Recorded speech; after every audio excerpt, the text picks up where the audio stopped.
پوری دنیا جس کو سپر پاور تسلیم کیے بیٹھے ہے اور پوری دنیا کو منوانے پہ راضی ہے امریکہ کہ وہ سپر پاور ہے، وہ خود اس وقت پاکستان کے ماتحت ہے۔ پاکستان اس وقت میڈیٹر بھی ہے اور فیسیلیٹیٹر بھی ہے، چونکہ ایران کے ساتھ جو بھی امریکہ کی کنورسیشن ہو رہی ہے وہ تھرو پاکستان ہو رہی ہے۔ پہلی دفعہ اتنی بڑے لیول پر دنیا میں تھرڈ ورلڈ وار کی باتیں ہو رہی تھی، یہ کہا جا رہا تھا کہ پوری دنیا میں تیسری عالمی جنگ اب بس چھڑنے کو ہے، لیکن آپ یہ دیکھیں کہ اس پورے معاملے میں پاکستان نے انتہائی شاندار سفارتکاری کا مظاہرہ کیا ہے۔ کوئی تو وجہ ہوگی نا کہ پاکستان کی بات سنی جا رہی ہے۔ آپ نے بھی وہ آج بیان سنا ہوگا جے شنکر کا، جس میں انہوں نے پاکستان کے لیے لفظ جو پاکستان کی سفارتکاری ہے اس کو بولا ہے کہ دلال۔ ان کو خود یہ نہیں پتا، نہیں نامناسب نہیں، ان کا اپنا قومی ورڈ ہے۔ اصل مسئلہ یہ ہے کہ وہ جو بنیان مرصوص ہوا نا، مارکہ حق ہوا، اس کے بعد آپ نے ایک چیز دیکھی ہوگی، مودی دنیا کی کسی بڑی کانفرنس میں نہیں گیا ہے۔ مارکہ حق کے بعد مودی اپنے شکل دکھانے کو قابل نہیں رہا ہے۔ پچھلا جو تقریباً 1 سال ہونے کو آنے والا ہے بنیان مرصوص ہوئے، تو آپ اس میں پاکستان کی ایک عالمی شناخت دیکھیں، وہ بالکل ہی الگ ہے۔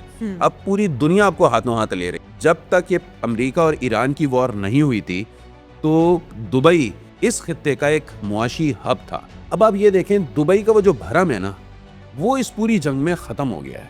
اگلا جو معاشی ہب بنے گا اس خطے کا، وہ دوبارہ کراچی بنے گا۔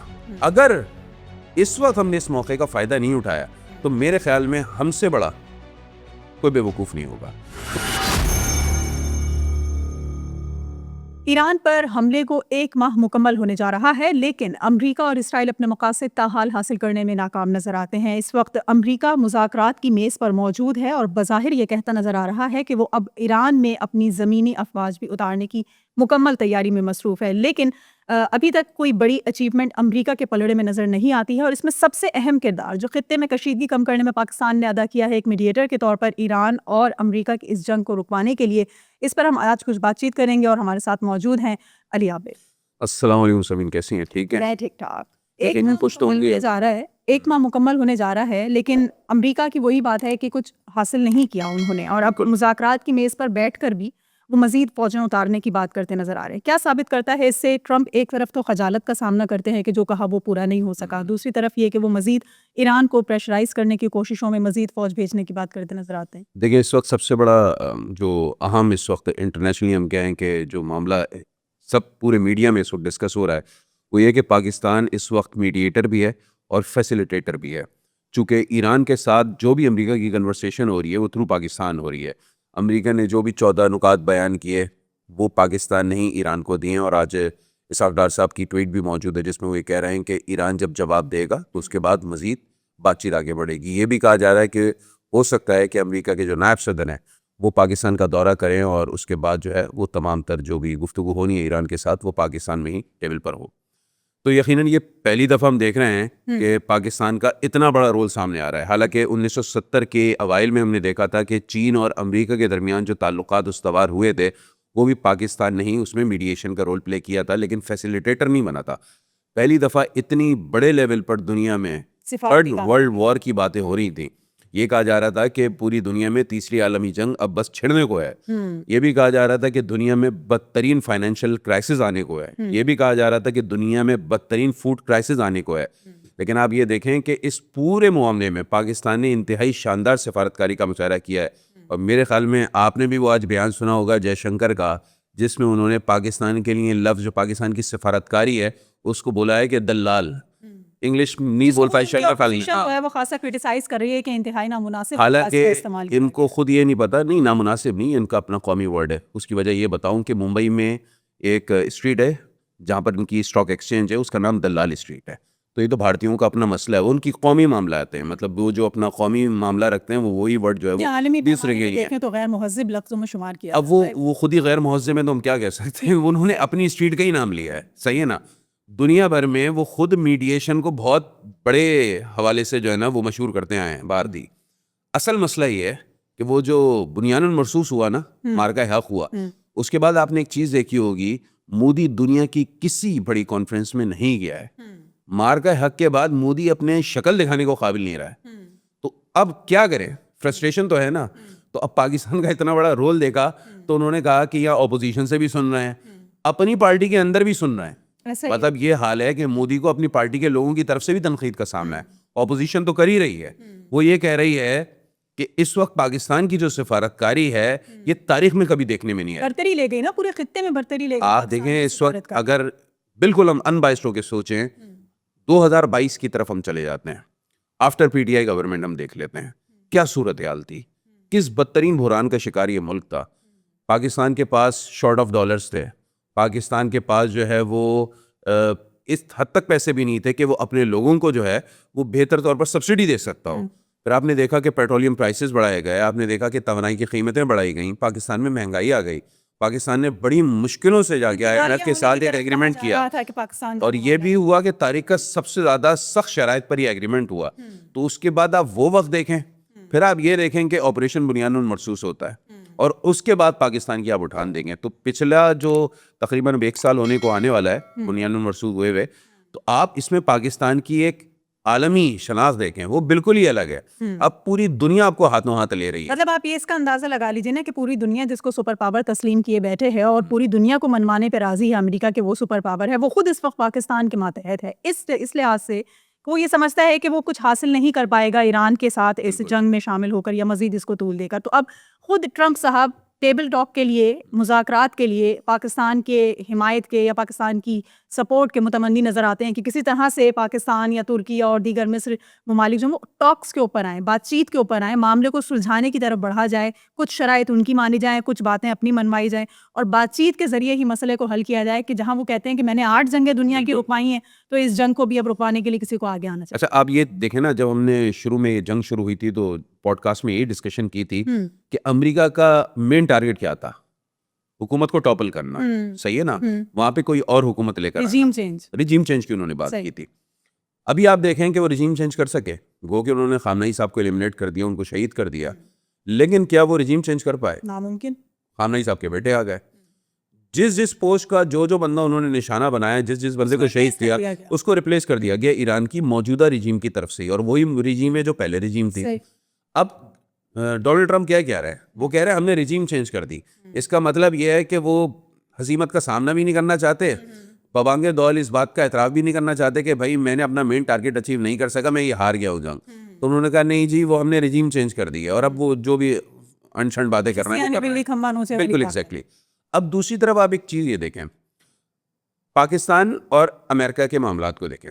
امریکہ نے اس جنگ کے دوران سعودی عربیہ نے ان سے بھی رابطہ کیا, متحدہ عرب امارات والوں نے بھی رابطہ کیا, اس کے علاوہ ملیشیا نے بھی رابطہ کیا, جرمنی کے چانسلر نے بھی رابطہ کیا, UK کے پرائم منسٹر نے بھی رابطہ کیا, دنیا کے اور کئی ممالک کے لوگوں نے ان سے رابطہ کیا اور کہا کہ بھائی تحمل کا مظاہرہ کیا جائے, جنگ بندی کی جائے. مانے نہیں مانے. پاکستان سے فیلڈ مارشل کی کال جاتی ہے, ڈونلڈ ٹرمپ سے بات ہوتی ہے اور پاکستان کی طرف سے کہا جاتا ہے کہ ہم جو ہے وہ آپ کی ایران سے ٹاک کرانے کے لیے تیار ہیں. آپ دیکھیں ساری چیزیں نارمل ہونا شروع ہو گئی. اس میں ہمیں تو اب کوئی تو وجہ ہوگی نا کہ پاکستان کی بات سنی جا رہی ہے. جب آپ دکھا رہے ہیں کہ بھائی آپ اس خطے کے ایک جائنٹ ہیں, فوجی حوالے سے جائنٹ ہے, گو کہ معاشی حوالے سے ابھی نہیں بن سکے, انشاءاللہ وہ بھی امید ہے کہ بن جائیں گے, لیکن آپ دفاعی ایک اتنی بڑی قوت ہیں کہ دنیا کی ایک سب سے بڑی قوت کو آپ کی بات رکھنی پڑ رہی ہے, ماننی پڑ رہی ہے. وہی بات میں کہنا چاہتی ہوں کہ کچھ اس میں ہمیں ماہر نجوم کی جو باتیں ہیں نا وہ بھی اس میں امپلیمنٹ ہوتی ہوئی, وہ تو کافی 4-5 مہینے پہلے کی جو مختلف پوڈ کاسٹ ہیں وہ چل رہی ہیں آج کل, وائرل ہو رہی ہیں. جس طرح سے فیلڈ مارشل عاصم منیر اور ٹرمپ ہو گئے, دونوں کے ہی سیم اپنے سائنس نظر آتے ہیں, دونوں میں جو مماثلت پائی جاتی ہے اس میں علم نجوم والوں کا جو تمام تر ذائچہ ہے یا تمام تر ان کی فلکیات کے معاملات, اس حساب سے بڑا یہ ٹائمنگ جو ہے وہ سوٹ کر رہا ہے. اور یہی کہا گیا تھا کہ جی 21 مارچ کے دن سے لے کر اور پھر اپریل کے فرسٹ ویک تک انتہائی اہم وقت ہوگا کہ اس خطے میں پاکستان کے لیے جو برتری ان کو نظر آ رہی ہے مستقبل کے معاملات میں وہ, اور خاص کر کے بھارت کے حوالے سے کہ بھارت کو جس طرح سے آپ نے بھی کہا کہ بنیان مرصوص کے بعد جس ہزیمت اور شرمندگی کا مودی سرکار کو سامنا ہے, تو اب وہ ببانگ دہل اس کا اعلان کرتے نظر آتے ہیں, نامناسب الفاظ میں بات کرتے ہیں اور دیگر چیزوں سے کہ جی ہمیں تو آپ نے ایک سائڈ لائن کر دیا کہ ہم تو محض آپ کے لیے کاروباری اور تجارتی فوائد کے طور پہ رہ گئے, اور دیگر جو چیزیں ہیں جو سفارتکاری اور معاملات نمٹانے والی وہ آپ نے پاکستان کے پلڑے میں وہ تمام تر چیزیں ڈال دی. اس کے ساتھ ساتھ آج ہم نے جو دیکھا کراچی میں ایک بڑی ڈیولپمنٹ ہوئی ہے کہ جی شہباز شریف صاحب وزیر اعظم پاکستان کراچی تشریف لائے ہیں, اور کراچی کے معاملات کو لے کر جس طرح پچھلے دنوں خاصا شور رہا, بہت چرچا ہوتی رہی کہ جی گورنر کی تبدیلی ہو رہی ہے, تو گورنر کی تبدیلی کے لیے کراچی میں بڑے فروٹفل اثرات اس کے ہمیں نظر آئیں گے. صحیح. آج آمد ہوئی ہے شہباز شریف صاحب کی اور کہا گیا ہے کہ نہال ہاشمی سے بھی گورنر بننے کے بعد پہلی ملاقات ہے. بڑی بیٹھک بھی لگنے جا رہی ہے گورنر ہاؤس میں. ایم کیو ایم کے وفد سے ملاقات ہونے جا رہی ہے. بڑی ناراض رہ چکی تھی گو کہ خالد مقبول کے ساتھ بعد میں ملاقات ہوئی ہے, معاملات طے ہو گئے.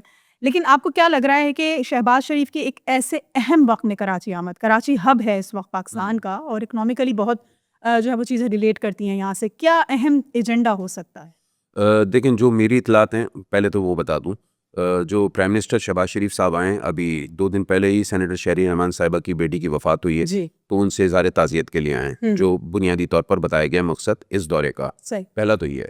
دوسرا یہ ہے کہ ایم کیو ایم پاکستان وہ جو متوقع 28ویں آئینی ترمیم کی جو باتیں ہو رہی ہیں اس میں بلدیاتی نظام کو سپورٹ کرنے کی بات ہو رہی ہے, اسٹریتھن کرنے کی بات ہو رہی ہے, یا اس لیول کا بلدیاتی نظام لانے کی بات ہو رہی ہے جو جنرل مشرف کے دور میں تھا, بڑا مضبوط جو بلدیاتی نظام تھا. تو اس پر ایم کیو ایم کو خدشات ہیں کہ بھائی پی ایم ایل این کیا سوچ رکھتی ہے اور کیا آنے والے دنوں میں جو اگر ترمیم آتی ہے بلدیاتی نظام کو مضبوط کرنے کے لیے تو کیا ترمیم آتی ہے. تو اس پر بھی ایم کیو ایم کا وفد وزیر اعظم سے ملاقات کرے گا یا ہم وزیر اعظم ایم کیو ایم کے وفد سے ملاقات کریں گے. یہ مین بات ہے. چلیں یہاں پہ تھوڑی سی ان کو یہ ہے کہ تسلی مل گئی کہ ہمیں کسی قابل سمجھا گیا کہ کراچی میں بلدیاتی نظام ایگزیکٹلی وہ وفاق میں اتحادی تو ہے نا, مشاورت ہو رہی ہے. بالکل وفاق میں اتحادی ہیں. اور پھر بات یہ بھی ہے وہ جو Peoples Party P M L N کا معاہدہ ہوا تھا جب 2024 میں حکومت کی فارمیشن ہو رہی تھی تو یہی بات طے ہوئی تھی کہ سندھ میں جو گورنر آئے گا وہ پی ایم ایل این کا آئے گا. تو پی ایم ایل این اپنا گورنر لے کر آ گئی ہے. اب نہال ہاشمی صاحب جیسے ہی گورنر بنے تھے تو انہوں نے کہا تھا کہ میں آئینی گورنر بن کے دکھاؤں گا, میں جو ہے عوامی گورنر نہیں بنوں گا. لیکن اس کے بعد پھر انہوں نے یہ بات بھی کہی کہ میں کراچی کے مسائل کو اجاگر کروں گا, میں کراچی کے مسائل حل کرنے کی کوشش کروں گا. اچھا انہوں نے کراچی کو ذرا زیادہ فوکس رکھا. تو پہلا ہم یہ کہہ لیتے ہیں کہ وہ منصب کے مطابق انہوں نے بیان دیا تھا, دوسرا بیان ہم یہ کہہ لیتے ہیں جو کارکردگی دکھانی اس کے حساب سے انہوں نے بیان دے دیا. تو ان فیوچر اب آپ جوڑیں ایران امریکہ وار, خطے کے کرائسس, اور وہ کہ ابھی پورا خطہ پورا پاکستان ہو گیا یا پوری دنیا اس وقت ایک فائنینشیل کرائسس سے گزر رہی ہے. لیکن کہتے ہیں نا کہ ہر جو مسائل ہوتے ہیں اس کے بعد کچھ نہ کچھ ایک اچھی چیزیں بھی سامنے آتی ہیں. ان مسائل سے جو ہے نا کچھ بہتری کی بھی توقع رکھی جاتی ہے. مجھے جو فیل آ رہی ہے ابھی آپ یہ دیکھیں کہ جب تک یہ امریکہ اور ایران کی وار نہیں ہوئی تھی تو دبئی اس خطے کا ایک معاشی ہب تھا. اس خطے کا ایک معاشی ہب تھا. دنیا بھر کا انویسٹر دبئی جاتا تھا. دنیا بھر میں جتنی بھی فلائٹس ہوتی تھیں وہ جو کنیکٹنگ فلائٹس لی جاتی تھیں وہ دبئی سے ہی جاتی تھیں, ٹھیک ہے نا. اس کی جو اپنا سی پورٹ ہے جبل علی, وہ دنیا کی ایک بہت بڑی پورٹ بنی ہوئی تھی. مطلب کراچی کا جو لیول تھا 1990 سے پہلے اب وہ دبئی نے لے لیا تھا, ٹھیک ہے نا, وہ دبئی کو مل گئی تھی اتنی اہمیت. اب آپ یہ دیکھیں دبئی کا وہ جو بھرم ہے نا وہ اس پوری جنگ میں ختم ہو گیا ہے. جو مغربی ممالک کے لوگ بہت تیزی سے پچھلے 3-4 سالوں میں آفٹر کووڈ آئے ہیں دبئی, اتنی تیزی سے وہ وہاں سے چلے گئے ہیں. یہ پاکستان کے لیے بڑا نادر موقع ہے. آنے والے دنوں میں ایران کی مارکیٹ آج نہیں تو کل, کل نہیں تو پرسوں, امریکہ ایران جو بھی ٹاک ہوں گے اس کے جو بھی انجام کو پہنچے, جو مجھے لگتا ہے ہاں جو رزلٹ نکلے گا وہ بہرحال ایران کی مارکیٹ کو آگے جا کے کھلنا ہے. کتنی کھلتی ہے یہ اس سے بڑھ کے کیا ہوگا کہ 79 کے بعد سے جو تیل پہ پابندی تھی اب امریکہ نے اس کو بھی ہٹانے پہ وہ بھی ابھی 7 مہینے کے لیے ہٹی ہے, وہ بھی آگے جا کے دیکھیں معاملات بنیں گے. تو جو مجھے لگتا ہے اگلا جو معاشی ہب بنے گا اس خطے کا وہ دوبارہ کراچی بنے گا. اچھا گوادر بھی بنے گا لیکن فی الوقت چونکہ کراچی ایک بہت بڑا شہر ہے, ایک بہت بہتر ڈیولپ سٹی ہے تو وہ بنے گا. اگر اس وقت ہم نے اس موقع کا فائدہ نہیں اٹھایا تو میرے خیال میں ہم سے بڑا کوئی بے وقوف نہیں ہوگا. تو وزیر اعظم شہباز شریف ہوں یا فیلڈ مارشل عاصم منیر صاحب ہوں کراچی پہ بڑا فوکس رکھتے ہیں. مجھے لگتا ہے کہ اس دورے میں یقینی بات ہے کچھ اس طریقے کے بھی معاملات طے ہوں گے کہ آگے جا کے جو کراچی کو ایک بہت بڑا بزنس ملے گا دبئی کی جگہ, کراچی میں پراپرٹی کی ویلیو بڑھے گی, کراچی میں بزنس بڑھے گا. تو کراچی کا انفراسٹرکچر جب تک بہتر نہیں ہوگا, جب تک یہ کھڈے ختم نہیں ہوں گے, جب تک یہ پانی کے مسئلے حل نہیں ہوں گے, سیوریج کے مسئلے حل نہیں ہوں گے, جو پولیس کا نظام ہے وہ بہتر نہیں ہوگا, مطلب جو یہ پیٹی ایشوز ہیں دنیا بھر میں پیٹی ایشوز ہوتے ہیں, یہ مسئلے حل نہیں ہوں گے نا تو ہم اس کا فائدہ نہیں لے پائیں گے. بینگ ان کراچی ہائٹس آپ بھی میں بھی, ہم تو یہی چاہتے ہیں کہ کراچی ہی اب اس پورے خطے کا نہیں, اور آپ کی بات کو میں سیکنڈ کروں گی کہ ایسا لگ رہا ہے کہ بہت پاکستان اس وقت جس طرح سے ہم نے کہا کہ جی ایران کے لیے میڈیٹر اور فیسیلیٹیٹر ایران اور یو ایس کے درمیان کردار ادا کرے, تو یقیناً ہم نے اپنے لیے بھی بہت کچھ بینیفٹس اس میں دیکھے ہوں گے. اور پھر جس طرح سے آصم ابھی تو میکرو دکھ رہا ہے نا, پھر مائکرو بھی آئے گا. بالکل بالکل, دور رس اس کی جو اثرات ہیں وہ ہمیں یہاں پر پڑتے ہوئے نظر آئیں گے. بہت ساری چیزیں ایسی ہوں گی جو پاکستان کے لیے اور بالخصوص کراچی کے لیے ہمیں اس میں فائدہ مند ہوتی ہوئی نظر آئیں گی انشاءاللہ. تو آج کا ہمارا وقت اتنا ہی تھا. بالکل. تو ہم نے ڈسکس یہی کیا کہ جی اس میں اس وقت موجودہ صورتحال میں کراچی والے کس طرح سے مستفید ہو رہے ہیں اور کراچی کو کیا کیا فائدہ پہنچ رہا ہے.